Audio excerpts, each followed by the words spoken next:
Que sait-on précisément à l'heure où l'on parle des circonstances de cet assassinat ? Écoutez, les circonstances sont assez floues sur ce qui s'est passé donc dans la résidence privée du président qui habite sur les hauteurs de la capitale Port-au-Prince. Un commando, vous l'avez dit et le communiqué le précise, se serait introduit dans cette demeure privée.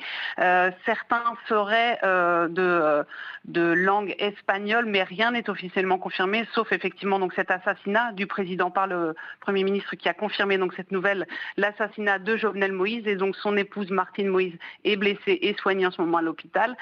C'est un flou total dans lequel Haïti plonge aujourd'hui parce que il n'y a pas de Premier ministre en fonction. Claude Joseph est un intérim.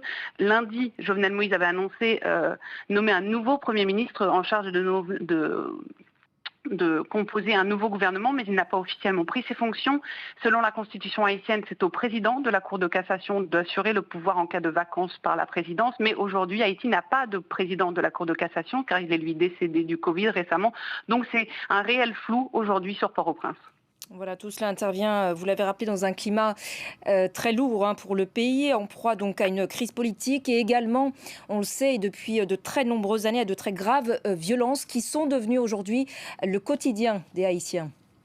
Absolument, la mainmise des gangs sur Haïti et principalement sur Port-au-Prince est telle que la circulation vers la moitié nord-sud, la moitié sud d'Haïti est impossible depuis la capitale. À l'automne, il y avait eu une recrudescence d'enlèvements contre rançon qui touchait invariablement les Haïtiens les plus aisés ou les plus pauvres. Et donc aujourd'hui, cette nouvelle de l'assassinat dans ce contexte où les bandes armées contrôlent une majeure partie de la capitale haïtienne, c'est jeter encore le trouble sur le pays où une majorité de la population vit malheureusement sous le seuil de pauvreté et donc peine à survivre.